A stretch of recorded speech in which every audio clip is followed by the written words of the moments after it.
या तो तोता उसी फल में चोंच मारता है जो फल मीठा होता है, उसे मीठे फल की पहचान होती है, या फिर उसकी चोंच में ही कुछ ऐसा रसायन होता है कि उसकी चोंच लगते ही फल स्वयं मीठा हो जाता है। तो इस भागवत रूपी फल में भी तोते ने चोंच मार दी है। किस तोते ने? बोले शुक मुखादमृत द्रव संयुतम।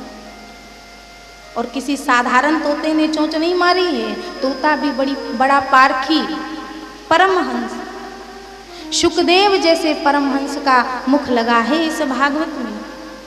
जन्म लेते ही जो सन्यास की ओर, वन की ओर प्रस्थान कर रहे हैं, जन्म से ही जो सन्यासी हैं, इस संसार की दुर्वासनाओं को जिन्होंने छुआ तक नहीं है, जिनका ब्रह्मानंद उनके भीतर ही विराजमान है, ऐसे श्री सुखदेव जी ने जहाँ भागवत के श्लोकों का श्रवण किया तो उनका ब्रह्मानंद भी फीका पड़ गया। छोड़ समाधि दौड़े चले आए, चित्त चुंबक की तरह खिंच गया। और तब आकर के उन्होंने इस अमृतमय फल का रसास्वादन किया। तो तोता भी एकदम पारखी, परम रसिक, परम बुद्धिमान, और ऐसे विशेषज्ञ तोते की चोंच लगी है इस फल में, तो खट्टे होने का प्रश्न ही नहीं है। शुक मुखादमृत द्रव संयुतम। अब किसी ने कहा महाराज फल तो मीठा है, तोते का मुंह भी लगा है, पका भी है, पर इस फल में रस कौन सा है? प्रत्येक फल का अपना एक रस होता है। आम है तो उसका आमरस बनाया जाता है, प्रत्येक फल का अपना एक रस होता है। तो ये भागवत रूपी यदि फल है तो इसका रस क्या है? तब कहते हैं कि श्रुतियों ने उस परम पिता परमात्मा को रस रूप में प्रतिपादन किया है। रसो वै सः रसम हिवायम लब्ध्वा नंदि भवति। वो परमात्मा रस स्वरूप है और वही परमात्मा रूपी रस इस भागवत रूपी फल में भरा हुआ है। कृष्ण रस से परिपूर्ण ये फल है। भगवान के मधुर मधुर सुंदर चरित्र ही इसमें रस रूप में विद्यमान है। अरे भाई, भगवान की ही तो ये वांगमयी मूर्ति है। तेने यम वांगमयी मूर्ति प्रत्यक्षावर्तते हरे, श्रीमद्भागवताख्योयम प्रत्यक्षः कृष्ण एव ही। तो वो रसराज कृष्ण ही इस भागवत रूपी फल में विद्यमान है। इसलिए पिबत भागवतम रसमालयम। हे भाग्यवान श्रोताओं, इसका खूब पान करो, इसको खूब पियो। किसी ने कहा वाह महाराज, फल भी कहीं पिया जाता है? अरे फल को तो खाया जाता है, चूसा भी जाता है, पर पीने वाला तो कोई फल नहीं होता। तब व्यास जी कहते हैं खाने की या चूसने की बात मैं तब लिखता जब इसमें गुठली या छिलका होते। छिलका गुठली वाले जो फल होते हैं ना, उनका रस रस चूस लिया जाता है और छिलका गुठली फेंक दिए जाते हैं। पर ये भागवत रूपी जो फल है ना, ये संपूर्ण भागवत ही साक्षात श्री कृष्ण है। छिलका गुठली वाले फेंकने वाली जैसी कोई वस्तु इसमें है ही नहीं। शब्द विग्रह के रूप में भगवान ही इसमें विराजमान है। भागवत जी के अक्षर अक्षर में गोविंद की श्यामलता समाई हुई है। इसलिए इस फल के कृष्ण रूपी रस का खूब पान करो। बड़ा ही रसमय माधुर्यपूर्ण ये फल है। तो बोले कितनी बार पिए? बोले मुँह रहो, बार बार पियो, जितनी बार मिले उतनी बार पियो। जब तक पीते पीते उस रस में तुम स्वयं रस रूप ना हो जाओ, तब तक पीते रहो। कई लोग कह देते हैं अरे वही सब पुरानी कथाएं हैं, क्या सुनना बार बार, वही सब पुरानी कथा है, पुराने व्यास जी हैं। तो ऐसे लोगों के लिए तुलसीदास जी ने कहा है, रामचरित जे सुनत अघाही, दस रस विशेष जाना तिन नाही।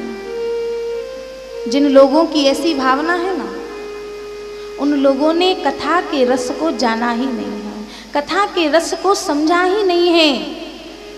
क्योंकि जो एक बार कथा सुनकर के तृप्त हो गया, तो समझ लो वास्तव में उसने कथा सुनी ही नहीं, क्योंकि कथा श्रवण की पिपासा को बढ़ाती है, इसलिए बार बार सुनो।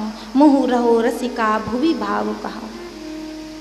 व्यास जी ने यहाँ दो नामों को पुकारा है, अरे रसिकों, अरे भावुकों, आओ, मैंने तुम्हारे लिए ही ये दिव्य अमृत तैयार किया है, इस अमृत को पियो। किसी ने कहा वाह महाराज, क्या और कोई नहीं पी सकता इस रस को? आपने केवल दो ही लोगों को पुकारा। तब व्यास जी ने कहा नहीं नहीं, ये प्याऊ तो मैंने सबके लिए बनाई है, प्याऊ पर जो आवे उसी को पानी पिलाया जाता है, तो फिर आपने दो नाम क्यों लिए? व्यास जी कहते दो नाम तो मैंने उनके लिए हैं जिनको प्यास ज्यादा लगी है, क्योंकि पानी का महत्व तो प्यासा ही समझता है। अब जिसे प्यास ही ना हो और जबरदस्ती उसे बुलाया जाए कि आओ आओ बाबूजी ठंडा ठंडा पानी है पी कर के जाओ, तो पहले तो वो सुनेगा ही नहीं, क्योंकि उसे प्यास ही नहीं है। प्याऊ वाला चाहे जितना चिल्ला ले, पर फिर भी यदि मान लो किसी को जबरदस्ती पकड़ करके ले भी आया जाए, तो पानी तो वो बाद में पिएगा, पहले प्रश्न करेगा, अरे भैया ये बताओ, पानी तो पिला रहे हो पर कहाँ का पानी है ये? किसी नल तालाब का पानी है कि कुआं का पानी है, कहाँ से भर के लाते हो? तो बोला बाबूजी शुद्ध कुएं का जल है और अपने घर का कुआं है, बड़ा मीठा जल है, आप पी करके तो देखिए। अच्छा वो तो ठीक है, पानी छान के तो भरते हो कि बिना छाने ही भर लेते हो? बोले नहीं नहीं बाबूजी छान के भरता हूँ। अच्छा बर्तन तो रोज मांजते हो? बोले हाँ हाँ बाबूजी बर्तन भी मांजता हूँ, छान के भरता हूँ, शुद्ध कुएं का जल है, आप पी करके तो देखो कितना ठंडा है। बोला तो कहीं ज्यादा ठंडा तो नहीं, गले ही खराब हो जाए। अरे राम राम, कितने प्रश्न कर दिए पर पानी को छुआ तक नहीं। ये प्रश्न किस लिए हो रहे हैं? क्योंकि उसे प्यास नहीं है। और यदि कहीं रेगिस्तान में फंस गए होते, कोसों दूर तक कहीं पानी का दर्शन ना हो रहा होता, प्यास के मारे बुरा हाल हो रहा होता, उस क्षण की कल्पना करके देखिए।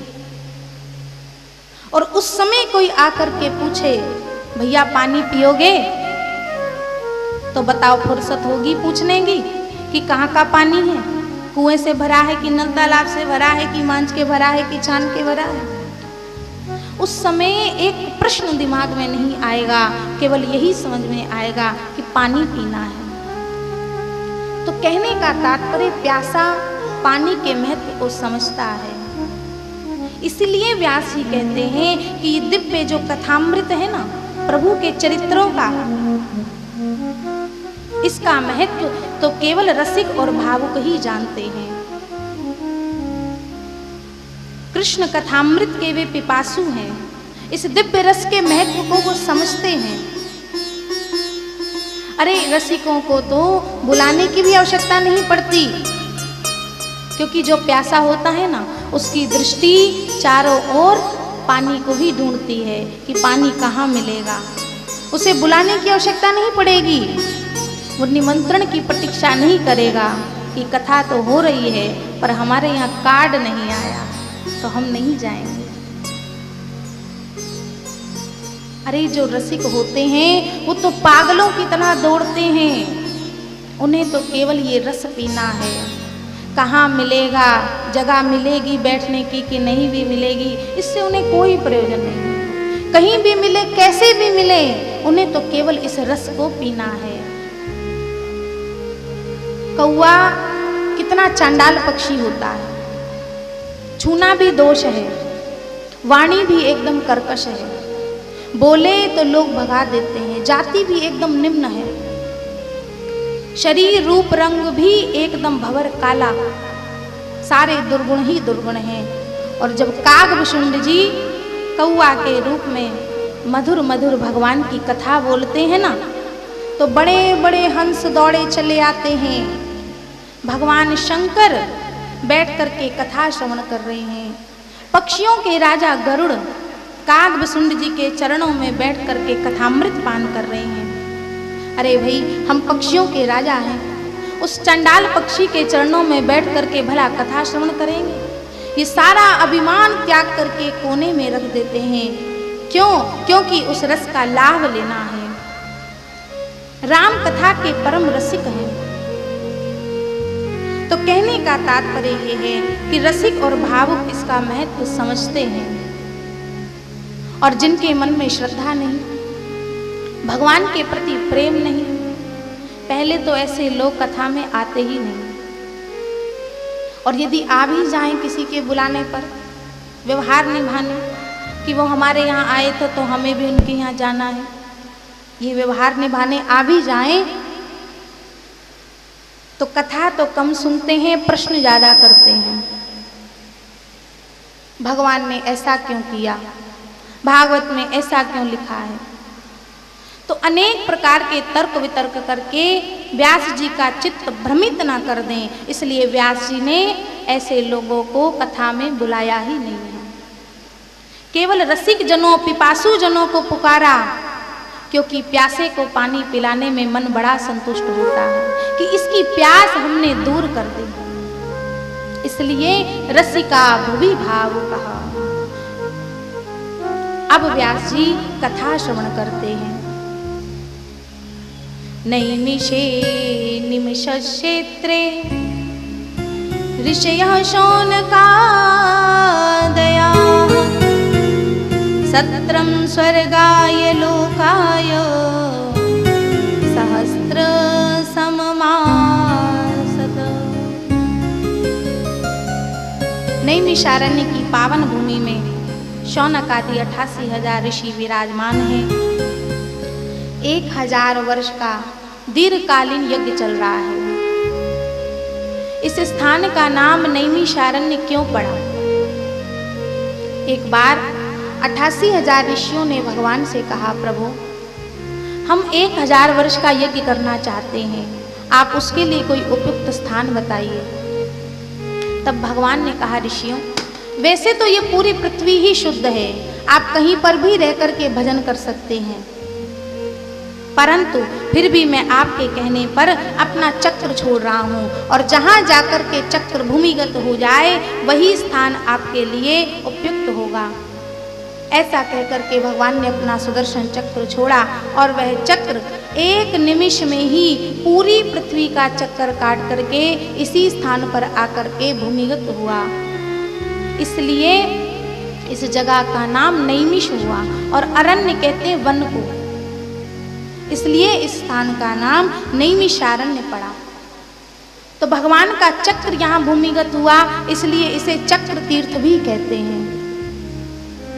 उसी प्रकार हमारा ये मनस चक्र है ना, ये भी प्रतिक्षण चंचल है, इधर से उधर भटकता ही रहता है। तो जहाँ जाकर के हमारे इस मनस चक्र को शांति मिल जाए, हमारा मन स्थिर हो जाए, वही भगवान की कथा की सबसे परम पावन भूमि है।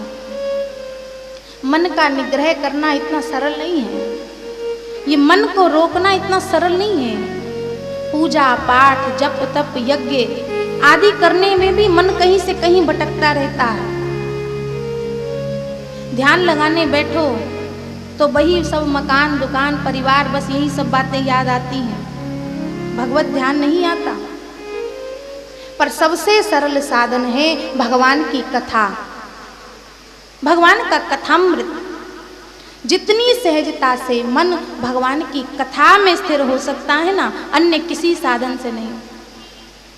मन का निग्रह करना इतना सरल नहीं है, पर भगवान के चरित्र इतने मधुर हैं कि जीव के मन को हठात बड़ी सहजता से अपनी ओर खींच लेते हैं। ब्रह्म चिंतन में तो मन को लगाना बड़ा कठिन है, पर वही ब्रह्म जब सगुण साकार श्री कृष्ण के रूप में हमारे मध्य प्रकट हो गया, तो साधकों का भक्तों का मन बड़ी सहजता से उधर खींचने लगा। इसलिए नाम ही कृष्ण है, कर्ष्यति इति कृष्णः। जो अपने मन को, जो जीव के मन को, जीव के चित्त को हठात अपनी ओर खींच ले, उसी का नाम कृष्ण है। बोलो जय श्री कृष्ण। आइए अब कथा प्रसंग की ओर चलते हैं।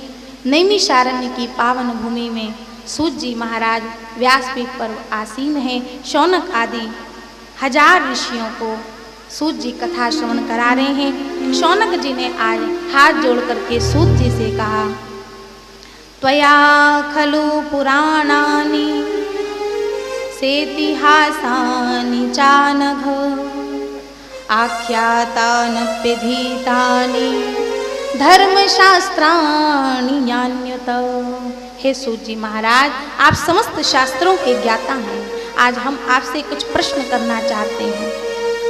तो शौनक जी ने सूत जी से 6 प्रश्न किए हैं और इन्हीं 6 प्रश्नों के उत्तर में सूत जी ने उन्हें संपूर्ण भागवत का श्रवण कराया है। पहला प्रश्न किया, महाराज जीव मात्र का कल्याण कैसे हो? और दूसरा प्रश्न किया, शास्त्र बहुत हैं पर समस्त शास्त्रों का सार क्या है? तीसरा प्रश्न किया, महाराज भगवान यदि सर्वसमर्थ जगदीश्वर हैं तो फिर वे अवतार क्यों लेते हैं?